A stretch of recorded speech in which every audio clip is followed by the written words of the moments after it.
G'day chunky chili dudes and dudettes, and welcome back to another episode of Son of a Chunk. The chili hasn't fallen far from the tree. In this episode, we're making Tabascos.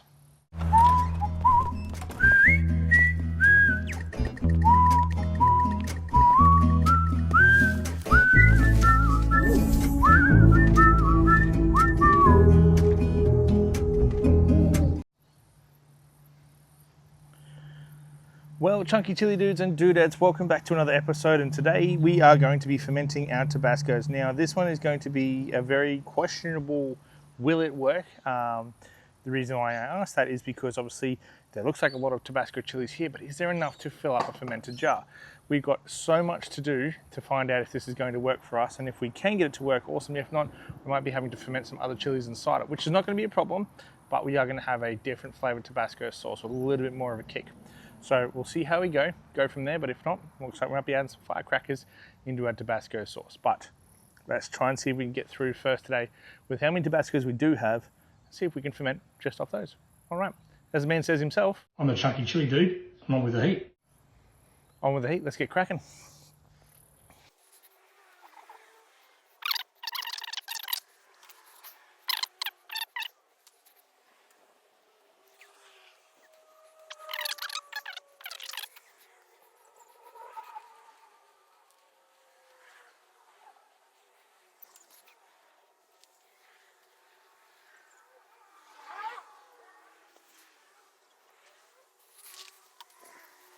Well, we've already found the dilemma. After harvesting, that's all the Tabascos we have, which isn't going to be enough to ferment in this jar, which means we're going to have to shake it up and do something different. And I love doing stuff different.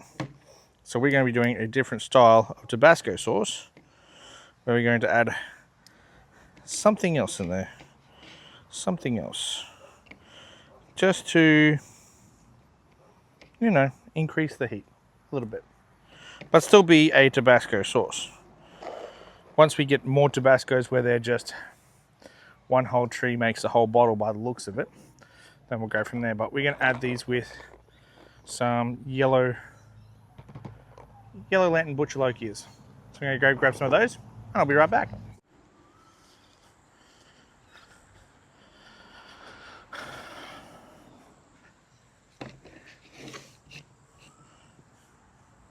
All right,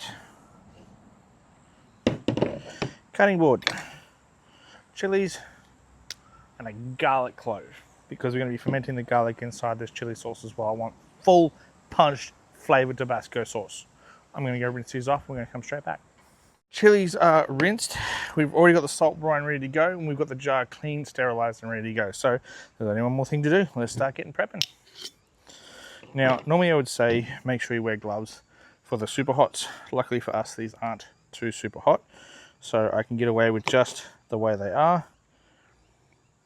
They're still nuts though. All right, but definitely wear gloves. I am a trained professional ish. You can just smell that heat coming off, which is definitely not a bad thing. Just cut that tip off.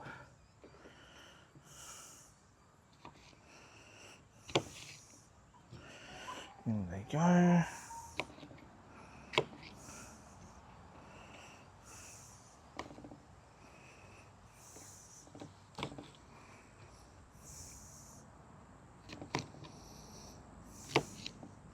This one looked the dangerous of all because it's actually got a scorpion tail. I was like, woof.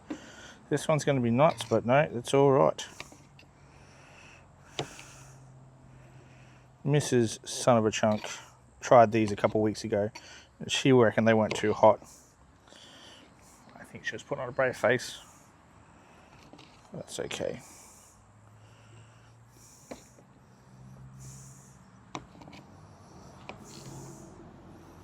In they go. Some of these tails didn't come off. Now these chilies here, really no issue because they're quite soft chili. There's no need for me to dice them up. We're just going to take the heads off them and let them do the rest of their own work.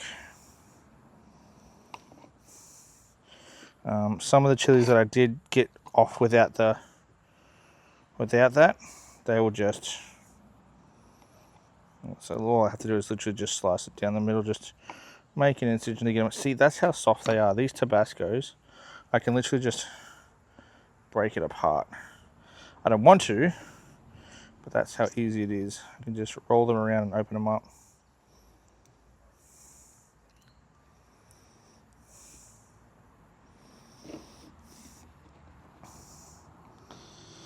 Just take that one off, since that's still roaring. Get you out. We'll have to try and regrow some more Tabascos too. I might find the healthiest one out of this bunch and just get us some fresh Tabascos.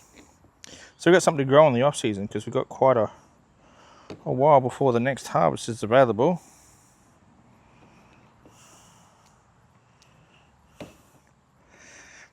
I'm blocking myself from getting into the jar because I'm holding the knife. See, just that slight tear. It's already so juicy. That. You know, just giving them like the lightest squeeze just to get them open.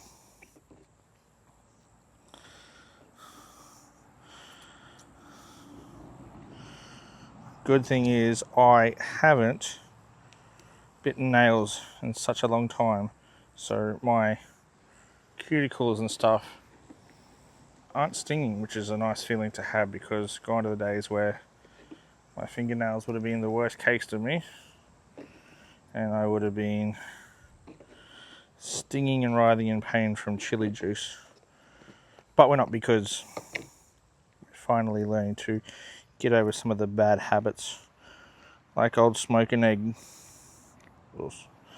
Those who don't know, it's not my business to tell, but by all means please Google the wonderful story of Smoke and Ed Curry. He has a wonderful, bit of juice flowing there, wonderful story about how he overcame addiction and started chilies. And I think I'm very close to the same, just a different line of addiction, which was nail biting. Alright, so that's somewhat a full jar. The next thing we're going to do is I'm just going to take this off, and I'm just going to ferment some garlic in there as well. We're going to leave skin on. That won't be an issue, because once we take them out, we will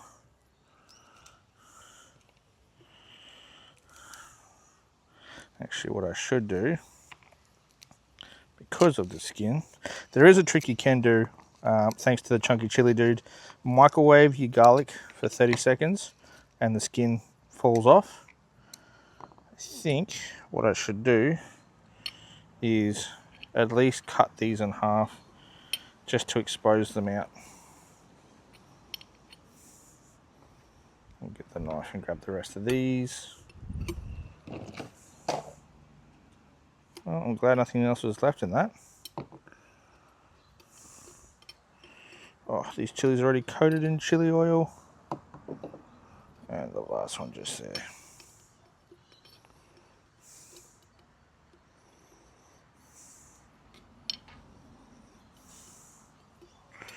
Oh, look at me go.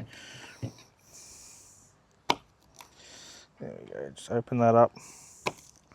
I don't mind the shell being in there of the garlic. That's no biggie, because when we go to drain this thing, it'll just be one less thing to worry about. But we want to keep as much flavour in as possible, so by doing so we seal it in with the rest of it. But it's going to be one hell of a sauce, I can tell you that. There we go. Alright, time to add the brine.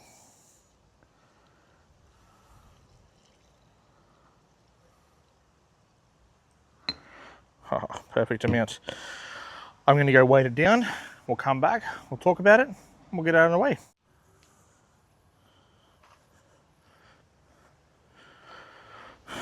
Alright, so now we've completed that. We've got our fermented garlic, our 7 pot, yellow lantern jalokias, and we've also got our Tabascos in there.